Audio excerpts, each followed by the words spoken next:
Hola a todos, bienvenidos de nuevo al canal. En esta ocasión les traigo un nuevo video en el curso de Mecánica o Resistencia a Materiales 2. En esta ocasión el tópico que nos trae acá es pandeo elástico de columna. Lo que vamos a hacer es derivación con algunos ejemplos. Creo que en esta primera parte solo voy a hacer la derivación de la ecuación para pandeo, ¿verdad? Para la carga crítica de pandeo. Y seguramente luego voy a hacer los ejemplos. Depende de qué tanto me tome el video, pero veamos. Ok. Entonces, para empezar, ¿qué es el pandeo elástico? Por ejemplo, si tenemos un elemento que está sujeto a compresión y ese elemento es demasiado delgado comparado con su longitud, eh, llegamos a un concepto que vamos a ver más adelante que se llama prácticamente EPLT. Pero si nosotros aplicamos una fuerza y esa fuerza la vamos variando gradualmente, la falla va a ser una falla que va a ser de pandeo. O sea, ese elemento no va a fallar en compresión, no va a fallar por aplastamiento. ¿Por qué? Okay. Porque va a fallar en pandeo con cargas considerablemente menores que aquellas que requieran para que el elemento falle por aplastamiento. Un ejemplo básico podría ser, por ejemplo, una regla común, ¿no? O sea, tal vez reglas de madera. Podemos decir que esa regla, por ejemplo, en tensión podría aguantar hasta 500 libras. Es posible. Pero en compresión, piénselo, agarran una regla, es delgada, es esbelta, es delgada, larga, ¿verdad? Es larga. En tensión, solo podría aguantar, por ejemplo, 6 libras. Piensen en las reglas comunes de plástico que tienen ustedes, tal vez no piensen en una de madera porque podrían pensar que tiene un poco más de resistencia, pero al final el concepto llega a lo mismo. Pero en este caso, una regla de las que ustedes tienen cualquiera de plástico, en tensión puede aguantar mucha fuerza. Traten de romperla en tensión, tienen de los dos extremos de ella con toda su fuerza y van a ver que no pasa nada. Sin embargo, luego ahora empújenla hacia adentro, pónganla en compresión y van a ver que fácilmente la podrían romper si su meta fuese romperla. Ahora, es importante que tengan en mente que algunos materiales, por ejemplo, si fuese una regla de madera, tienen tanta resistencia en compresión como en tensión. O sea, que si yo tengo un material que tiene la misma resistencia en compresión y tensión, no, esto no pasa por la resistencia es la misma, esto pasa por el fenómeno de pandeo, o sea, que cuando le aplico tensión, va a alcanzar toda la resistencia hasta llegar al punto de la cedencia, hasta agotar la cedencia y luego llegar hasta la fractura completa. Mientras que si le aplico una carga en compresión, la voy a hacer fallar mucho antes porque va a fallar en pandeo y vamos a ver qué exactamente es ese efecto de pandeo. Ok, entonces cuando hablamos de pandeo, de hecho podríamos llevar una clase completa, y cuando me refiero a una clase me refiero a un curso completo solo en estabilidad. El pandeo es un fenómeno relacionado con la estabilidad de una estructura y estabilidad es una ciencia completa, como les digo, es un curso completo, avanzado obviamente, lo que es la parte de la estabilidad, pero así dicho de manera corta y solo dando algunos ejemplos sencillos, y aquí vamos a ver solo como una pequeña introducción al mundo de lo que es la estabilidad estructural. Eh, entonces, algunos fenómenos relacionados con la estabilidad pueden ocurrir, por ejemplo, en cilindros de pared delgada sujetos a presiones externas. Piensen, por ejemplo, en una lata, no sé, lata de gaseosa, ¿verdad? Por ejemplo, eso sería como un cilindro de pared delgada y obviamente sujeto a cargas externas. Podría fallar porque las paredes son bastante delgadas, obviamente, y al aplicarle una carga externa, pues podría fallar por estabilidad. Miembro de pared delgada, sujeto a torsión, por ejemplo, piensen en la misma lata y ahora traten de torcerla y van a ver que es muy sencillo torcerla, por ejemplo. Eh, Patine a compresión de vías construidas de placas delgadas, esto es lo que sería como una sección no compacta. Por ejemplo, si yo tengo un perfil W y los patines están construidos de placas que son delgadas, pues estos podrían fallar por estabilidad, obviamente, y eso es una de las cosas que tratamos de evitar. Por eso en el diseño de estructura, por ejemplo, en el diseño sismo resistente, donde sabemos que nuestra estructura va a haber carga sísmica grande, obviamente, entonces ahí en ese caso lo que hacemos es tratar de utilizar secciones compactas, y esto es lo contrario de una sección compacta. Otra cosa que es contrario a una sección compacta podría ser, por ejemplo, almas delgadas, o sea, el mismo perfil W, pero pensemos que ahora el alma es delgada. Entonces, lo que va a pasar es que bueno, el cortante se va a volver excesivo y va a fallar también por estabilidad, obviamente, porque también es una sección que no es compacta. En este caso es el alma, ¿verdad? La que es excesivamente delgada o bastante delgada. son cosas que no buscamos, este es un fenómeno, obviamente, que tratamos de evitar la inestabilidad, obviamente queremos estabilidad, y todo esto que está acá, ya y esto que acabo de mencionar, todo esto nos llevarían a inestabilidad y son cosas que tratamos de evitar. Ok, entonces para hablar formalmente o matemáticamente de lo que es el pandeo, pues veamos un ejemplo. Consideremos esta columna que tengo acá, o si la quieren ver como viga, véanla como viga, da igual, es el mismo concepto, pero considerémoslo como una columna por ahora, sujeta a una carga P y simplemente apoyada. Pueden ver aquí una articulación, pueden ver aquí un rodillo y está sujeto a una carga P. Para simplificar esto, consideremos que EI es constante, o sea, EI, la rigidez axial, factores relacionados con la rigidez axial. Recuerden que es el módulo de elasticidad y el momento de inercia, y eso consideremos constante. Y acá la meta va a ser determinar la carga P y sus esfuerzos asociados que causen el pandeo. Entonces veamos cómo hacemos esto. Entonces, creo que todos podrían estar de acuerdo, ¿verdad? Que la deformada de esto bajo esta carga P va a ser de esta manera. Piensen, vuelvan al ejemplo de la regla, ¿no? O sea, si ustedes toman la regla y la ponen en compresión, pues lo que va a pasar es que la regla primero va a hacer esto. O sea, va a pandearse y va a fallar por obviamente esto va a cada vez ir más hacia afuera, digamos, en este caso, cuando esto se vuelve excesivo, va a fallar y va a fallar por estabilidad. O sea, un fenómeno relacionado con la estabilidad, y en este caso el fenómeno es el pandeo, y eso tratamos de evitar. Pero bueno, sabemos de que esto va a reaccionar de esta manera debido a la carga que estamos colocando acá. Y para calcular cuál es la carga de pandeo, cuál es la carga crítica que esta columna en este caso puede tomar antes de que falle por pandeo, pues vamos a hacer un corte en esta sección. Vamos a considerar x igual 0 acá abajo, y esto tenganlo en mente porque esto nos va a servir a lo largo de todo el ejercicio. X igual 0 aquí en la base, y vamos a hacer un corte a una distancia x. Si hacemos eso, obviamente podríamos ver que tenemos, bueno, es importante que vean lo siguiente. Si tengo esta carga P acá, obviamente tiene que haber una reacción, ¿verdad? Porque estática se tiene que cumplir. Entonces, si coloco esta carga P aquí arriba, tiene que haber una reacción igual a P aquí abajo. Esto es obvio, ¿verdad? No necesito explicarlo, creo que todos lo podemos entender. Entonces, si hago un corte a la distancia de X que les mostré anteriormente, y obviamente tengo acá esta reacción P, tengo que tener una carga P acá, obviamente, porque esto tiene que estar en equilibrio. Pero al hacer un corte también estén claros que va a haber un momento flector acá. Porque al hacer un corte tengo un momento flector dentro del corte. Obviamente esto está en una deflexión, está en una curvatura, está deflectado y tiene que haber un momento flector que cause esto. De lo contrario no estaría en esta forma. O sea, esto es bastante evidente. Y obviamente cuando esto está de esta manera hay una distancia, esta distancia la vamos a llamar Y, entre donde la columna se encontraba originalmente y ahora donde se encuentra una vez, ¿verdad?, que se comienza a dar la deformación. Entonces lo que vamos a hacer es sumatoria de momento alrededor del corte, o sea, alrededor de este punto. Esta es una manera tabular de hacerlo, no sé si lo entienden, pero si lo quieren ver de la manera tradicional es como por ejemplo decir, bueno, voy a hacer sumatoria de momento alrededor del corte y voy a decir que esto tiene que ser igual a 0 y voy a considerar que mi momento positivo es de esta manera. Entonces si hago esto, obviamente este momento, estoy haciendo un momento aquí en el corte, este momento es positivo, contribuye y es positivo. Luego tengo esta fuerza aplicada acá, el brazo es 0, entonces no va a contribuir en nada, pero esta sí va a contribuir, y el brazo entre esta fuerza y el punto en el cual alrededor del cual estoy haciendo un momento, esta distancia y. Y la rotación sería en la misma dirección que este momento, por lo cual esto sería más la fuerza P multiplicado por el brazo Y igual a 0. Eso me dice que el momento es igual a menos P multiplicado por Y. Obviamente se lo estoy despejando acá. Y es exactamente lo mismo a lo que llegue aquí. El momento es igual a menos P por Y. Grábense esto que nos va a servir.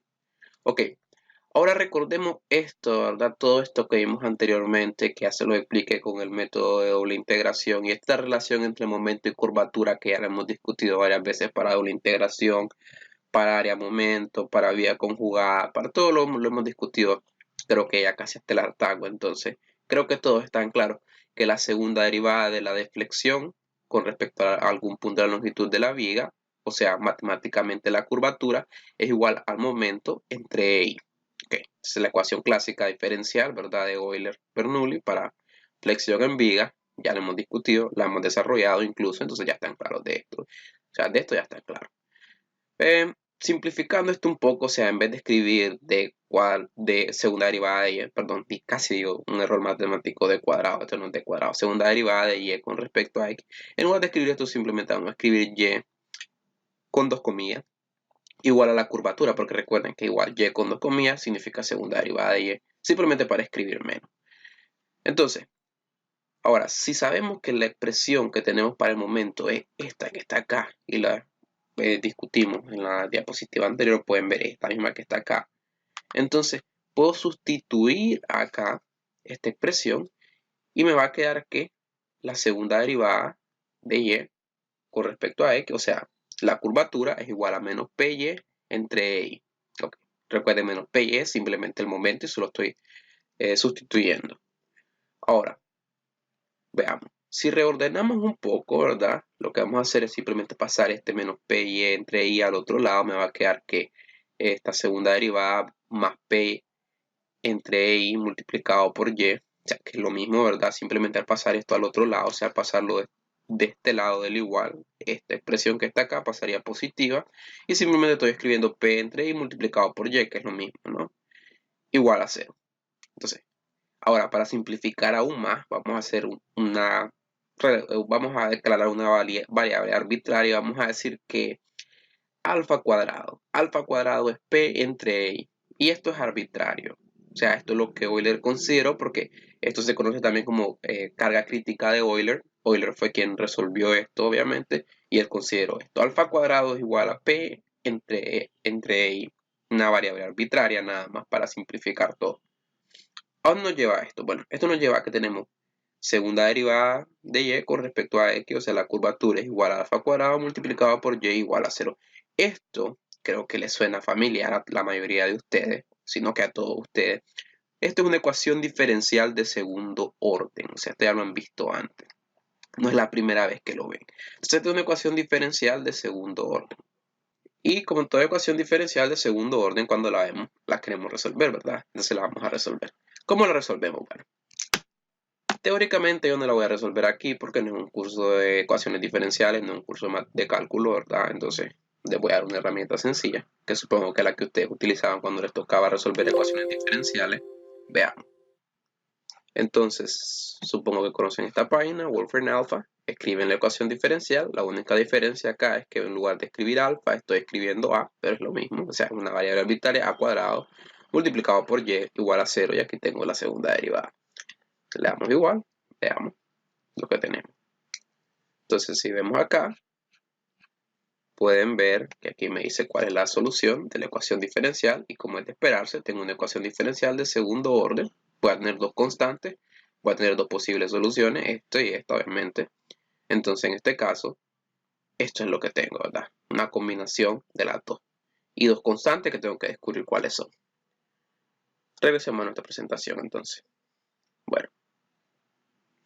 Entonces, ya sé que esta es la solución de mi ecuación diferencial. Matemáticamente ustedes lo pueden hacer haciendo el polinomio característico, ¿verdad? Aplicando condiciones de contorno y todo lo que aprendieron a hacer en cálculo 4, que no vamos a hacer acá. Pero, bueno, la parte final, ¿verdad? Que quiero que entiendan es que esta es la respuesta a la ecuación y ustedes saben cómo llegar a ella, o deberían saber. Y si no saben, pues tienen Wolfram Alpha, no tienen que salir corriendo. Ok, entonces, en este caso voy a tener, igual que en el método de doble integración que teníamos constantes. Cada vez que tenemos una ecuación diferencial tenemos constantes que resolver. En este caso también voy a tener constantes que resolver. Voy a tener esta C1 y esta C2, estas dos constantes que tengo que resolver. Para resolverla, como en toda ecuación diferencial, voy a utilizar mis condiciones de contorno. Recuerden que hemos utilizado anteriormente condiciones de contorno y sé que en y igual a 0, deflexión es 0, y en y igual a L, la deflexión obviamente también es 0. Ok, entonces, utilizando eso, pues voy a tratar de determinar cuánto es C1 y cuánto es C2. Entonces, primero sustituimos en y igual 0. Obviamente, esto es 0, esta parte. Tendría C1 por coseno de 0. Coseno de 0 es 1. Y luego tendría C2 por seno de 0. Y este seno de 0 es 0. Entonces, esto es 0. Y me quedaría que C1 es igual a 0. lo que estoy haciendo aquí es prácticamente haciendo el extremo inferior de la columna primero, que es el que considero como y igual a 0. Luego, el extremo superior de la columna en y igual a L. Entonces, sustituyo por y igual a L acá. Entonces tendría C2 por seno de alfa. Y esta X la voy a sustituir por L. Y todo esto tiene que ser igual a ¿cuánto? A 0, obviamente. En este momento vale 0. O en este punto vale 0, si lo queremos desde este punto de vista, valga la redundancia. Ok, entonces tendría esta parte de acá, que este término completo, C2 por seno de alfa L vale 0. Ahora, lo que esto primero me dijo es de que de esta expresión que tengo acá, de esta solución, esta parte completa, esta primera parte es 0. Y solo me queda esta parte que está acá. Y en esta parte que está acá, tengo que C2 multiplicado por seno de alfa L es igual a 0. Ok, ¿cómo puedo resolver esto ahora?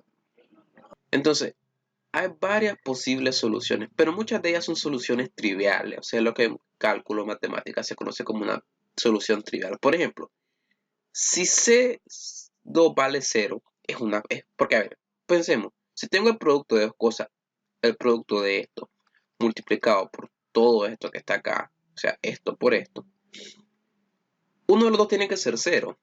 Entonces, podría decir fácilmente, ok, C2 vale 0. Y es solución, ¿sí o no? Porque tendría 0 multiplicado por esto, 0, si se cumple.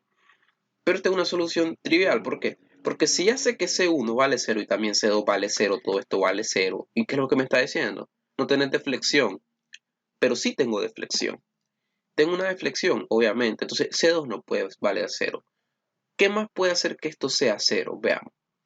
Si L, por ejemplo, vale 0, entonces tendría L por esto que está acá es 0, tendría seno de 0, si eso es 0 multiplicado por 0 es 0, sería una solución, pero también es trivial, porque significa que la columna no tendría ninguna longitud y no tiene sentido.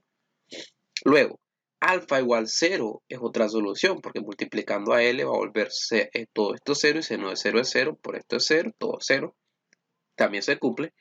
Pero la columna no tendría ninguna carga aplicada, porque recordemos que este término alfa está relacionado con P entre E y I. Y si esto vale 0, significa, obviamente E no puede ser 0, porque eso volvería esto infinito, y no es lo que estoy buscando, significa que P es 0, porque 0 entre E y I es 0, obviamente. Entonces, pero significa que no hay carga, lo que tampoco me ayuda, no tiene ningún sentido. Y lo único que no es tan trivial, digamos, que tiene sentido es pensar, bueno, ¿y qué pasa si todo este seno de alfa L vale 0? Veamos. Regresemos a trigonometría básica. ¿Cuándo la función seno de un ángulo vale 0? Vale 0 en enteros. En enteros, digamos, en números enteros. 1, 2, 3, 4. En pi, 2pi, 3pi, 4pi, 5pi, 6pi, 7pi, etc. Cualquier entero vale 0. Entonces significa que cada que esté en npi, o sea, en pi, 1pi, 2pi, 3pi, 4pi, 5pi, etc., esta función va a valer 0. Entonces, ¿qué es lo que estoy diciendo? Bueno, que entonces este alfa L tendría que ser igual a npi para que todo esto que está acá sea igual a 0. Porque cada vez que alfa L sea npi, esto se va a cumplir. Cuando sea pi va a ser 0, cuando sea 2pi va a ser 0, cuando sea 3pi va a ser 0. Y aquí lo pueden ver en la función, en pi 0, 2pi 0. Y esto teóricamente continúa y así sucesivamente. 3pi 0, 4pi 0, etc. Entonces, ¿qué puedo hacer? Bueno, puedo aquí decir, bueno, puedo reescribir cuánto vale alfa. Y aquí pueden ver que digo N1, 2, 3, 4. Ya entendieron, ¿verdad? O sea, esto es bastante sencillo. Ahora puedo reescribir este alfa como simplemente despejando acá. Paso la L a dividir alfa N pi entre L. Ok. Ahora, recuerden que alfa cuadrado es igual a P entre I. Entonces significa que si alfa ya lo tengo como N pi entre L, todo esto sería N pi entre L, todo elevado al cuadrado, porque este alfa cuadrado sería igual a P entre I. Si todo esto está al cuadrado, significa que cada uno de estos variables, como le quieran llamar, está al cuadrado. ¿Y qué me queda? Bueno, me queda cuál es la carga. La carga sería N cuadrado por pi cuadrado por EI entre L cuadrado. Y ya van a ver a dónde me lleva esto. Ahora tengo una ecuación, esta, para la deformada y tengo una ecuación para la carga crítica. Esto es la carga crítica. Luego lo voy a rearreglar, lo voy a reordenar y se va a ver mucho mejor y va a tener más sentido. Ahora, si sustituyo, ¿verdad? En la expresión que acabamos de desarrollar, puedo sustituir cuánto es alfa y alfa sería igual a esto. Y esto me va a llevar a un punto importante. Y es que podemos ahora determinar la carga crítica para diferentes formas de pandeo. Y esto tiene un nombre especial. Estas formas de pandeo se conocen como modos de pandeo. Y grábense este término modos. Es importante en estabilidad y en dinámica estructural y no es la primera vez. Perdón, no es la última vez que lo van a ver. Lo van a volver a ver más adelante. En dinámica estructural o ingeniería sismo resistente y luego si toman algún curso de maestría en estabilidad van a ver esto obviamente. ¿Qué son los modos de pandeo? Supongamos este n igual 1. Recuerden que lo que esto representa es una función sinusoidal. O sea, en n igual 1 tengo simplemente, empiezo en 0 y tengo que terminar en 0. O sea, voy de punto de inflexión a punto de inflexión. De otra manera, va a cambiar la concavidad cuando siga. Entonces, esta sería la primera carga crítica para el modo 1. Cuando n vale 1. Cuando n vale 2, ¿qué significa? Bueno, piénsenlo, n vale 2, como está al cuadrado, tendría aquí 4. Y esto sería mi segundo modo de pandeo. Si toman esta expresión que está acá y lo grafican, pues lo que van a obtener es segundo modo de pandeo de esta manera. Ahora, cuando n vale 3, recuerden que está al cuadrado, tendría 9 pi cuadrado por ahí entre L cuadrado. Y este sería mi tercer modo de pandeo, o sea, el primer, segundo, tercer modo. Pero piénsenlo, el modo que va a ocurrir primero tiene que ser el modo 1. ¿Por qué? Porque para que ocurra este modo necesito una carga igual a pi cuadrado y entre L cuadrado. Y para que ocurra este modo necesito una carga igual a 4 pi cuadrado e i entre L cuadrado. O sea que esta va a ocurrir primero. Obviamente, entonces lo primero que va a pasar es esto. O sea, tomen de nuevo la regla, ¿verdad? Si la tienen por ahí todavía, empújenla y van a ver que no van a conseguir esto nunca. A menos que le piden a alguien que la sujete por acá. Y eso es lo que se conoce como un punto de arreoste. Díganle a alguien que sujete la regla al medio y ahora empújenla en compresión y podrían obtener este modo de pandeo. Sería igual a considerar, por ejemplo, que si tengo un edificio, supongo tengo esta columna de un edificio, no me quedó tan bien que digamos, pero bien, creo que me entienden, una columna, y tengo, por ejemplo, una viga por acá y otra viga por acá. Entonces, si esta columna, ¿verdad? Va a fallar por estabilidad, obviamente por pandeo. Aquí en este punto donde la viga está conectada con la columna, eso sería como un punto de arrastre igual que esto. O sea que la falla de esto por pandeo podría ser algo como lo visto ahí, ¿no? Podríamos llegar a ver esto, obviamente, en una falla por pandeo de esta columna, porque tengo este punto de arrastre acá. Y pueden probárselo como les digo con la regla, que alguien la sujete al centro y ustedes la pueden empujar por los dos extremos y podrían obtener esto. Y obviamente aquí lo que tendría sería como dos puntos de arrastre, es posible también obtener esto. Pero si el caso lo que tengo es simplemente un extremo acá y otro extremo acá, no tengo ningún punto de arrastre en medio, lo que tendría sería, obviamente lo que va a ocurrir siempre primero en este caso es el primer modo, porque es el que requiere menos carga para ocurrir. Entonces, la carga de pandeo para una columna simplemente apoyada, ya sabemos que es de la siguiente forma. Es la primera que va a ocurrir. Le vamos a llamar esto P crítico, es la carga crítica. Si tenemos una carga crítica, podemos relacionar esto a un esfuerzo crítico equivalente, un esfuerzo de pandeo. Recuerden, el esfuerzo sería entonces la carga crítica entre A, sustituyendo lo que es la carga crítica a esto, ¿verdad? Que está acá. Y tengo esta I que está acá y esta A me va a quedar aquí abajo. Y tengo este término I entre A. Ahora, esto que está acá, este factor, ¿verdad? Este factor I entre A. Este factor es una propiedad de sección, igual que una propiedad de sección como el momento de inercia, como el área. Es una función del área y del momento de inercia, es una propiedad de sección. Y esta propiedad de sección se llama radio de giro. No sé si es la primera vez que lo han visto, pero si recuerdan, en la clase de resistencia a materiales 1, cuando vean estas tablas de perfiles, por ejemplo, tenían este perfil W30 por 211, tiene varias propiedades incluidas y tenían esta propiedad que está acá, R, pueden ver, alrededor del eje 1, está diciendo eje 1, 1, eje 2, 2, y tendrán esto, ¿verdad? Que está acá. Entonces, esta R que está acá, esta propiedad que tal vez en ese momento no entendía, esto es el radio de giro. Entonces, nosotros lo que tenemos en este caso es I entre A. Y el radio de giro al cuadrado es I entre A, lo que significa que en sí el radio de giro es la raíz cuadrada de I entre A, donde I es el momento de inercia y A es el área. Ok. Y voy a tener un radio de giro dependiendo en qué eje esté. Porque, a ver, cuando dice 1, 1, por ejemplo, podría referirse a lo siguiente.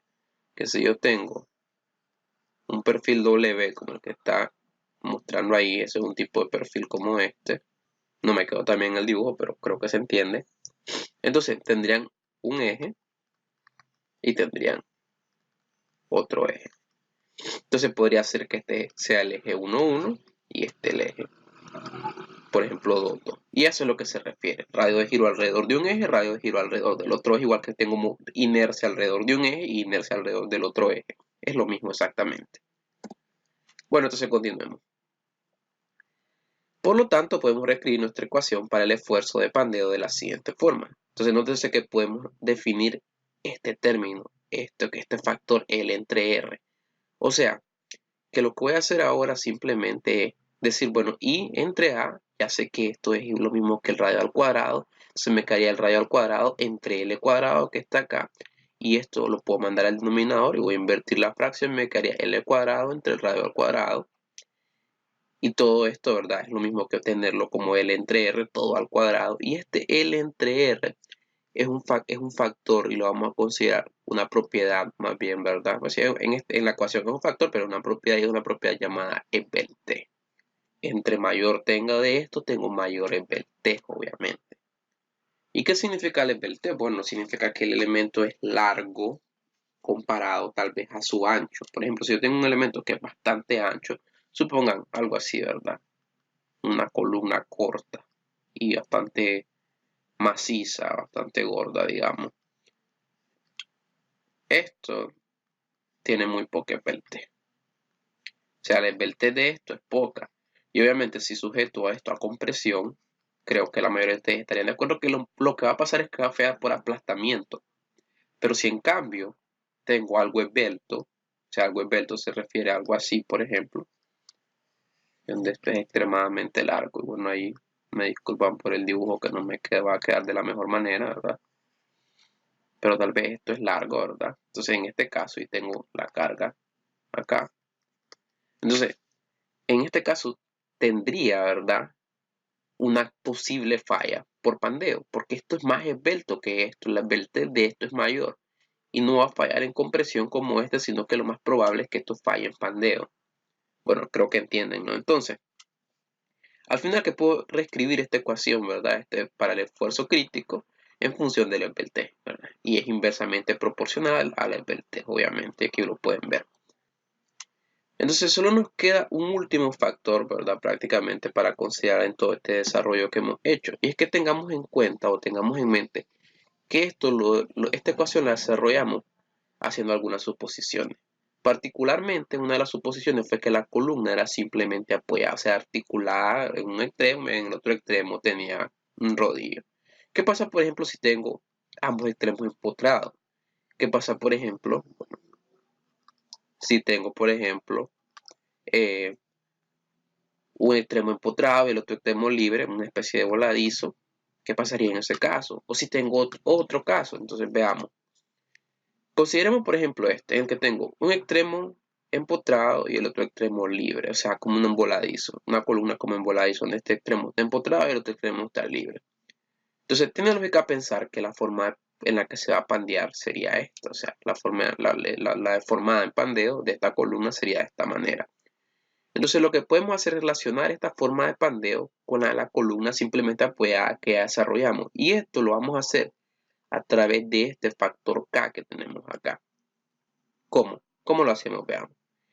Lo que K hace es que modifica la longitud de la columna para relacionarla con el caso que ya desarrollamos, con el caso simplemente apoyado. En este caso, lo que tratamos de capturar, digamos, es este factor K está relacionado a los puntos de inflexión, o sea, a este punto de inflexión y a este punto de inflexión. Para este caso, para esta columna simplemente apoyada a K vale 1. ¿Por qué? Porque llego de un punto de inflexión al otro. En otras palabras, la longitud efectiva es lo mismo que la longitud real. O sea, K es lo que se conoce como longitud efectiva. Y grábense ese término porque lo van a utilizar en acero cuando estén en la parte de análisis y diseño de columna. Entonces, K es ese término de longitud efectiva. ¿Qué pasa, por ejemplo, en el caso de la columna que abajo empotrada y el otro extremo libre? Bueno, en este caso K vale 2. ¿Por qué?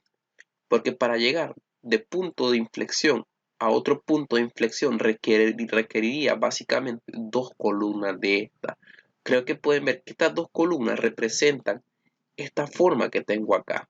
Entonces, en este caso requeriría aproximadamente, tengan claro que este es algo aproximado, no es 100% exacto, requeriría dos iguales. Entonces, eso significa que la longitud tendría que ser 2 veces la longitud, por eso K vale 2. Entonces, teniendo en mente esto, podemos redefinir nuestra expresión de la siguiente manera. La carga crítica es pi cuadrado entre I, perdón, por I entre L, pero ahora multiplicado por K. Y este K lo que va a hacer es modificar esta L. En el caso, ¿verdad?, que tenemos este extremo empotrado, el otro libre, sería 2L, obviamente, para poder representar esto que tengo aquí, que fue lo que desarrollamos anteriormente. En el caso que sea como esto, pues simplemente va a ser L, o sea, acá va a valer 1 y voy a tener la expresión original, ¿no? O sea, esta misma expresión que está acá. Esta expresión que está acá, ¿verdad? Y sería exactamente la misma, o sea, sería la misma cuando K vale 1, sería esta expresión.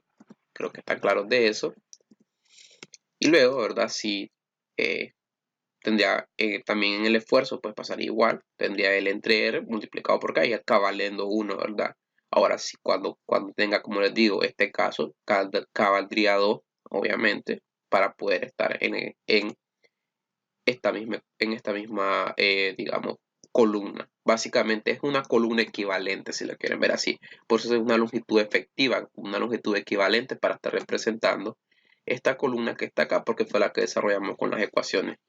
Bueno, en resumen, si tomo en cuenta las ecuaciones que he desarrollado, las que me interesan son esta carga crítica, que también se le conoce como carga de Euler, y lo que tendría sería pi cuadrado de I entre K por L, todo esto elevado al cuadrado, y el esfuerzo crítico, que sería pi cuadrado por E entre K por LR, TLR, recuerden, es el factor de Ebel-T, todo esto al cuadrado, R, ¿verdad? Este R es el radio de giro, es la raíz cuadrada del momento de inercia entre el área, y tengo para distintas condiciones de frontera, distintos valores de K. Si tengo en potre, sería 0.5, y piensen, o sea, en potre estaría hablando de algo así, ¿no?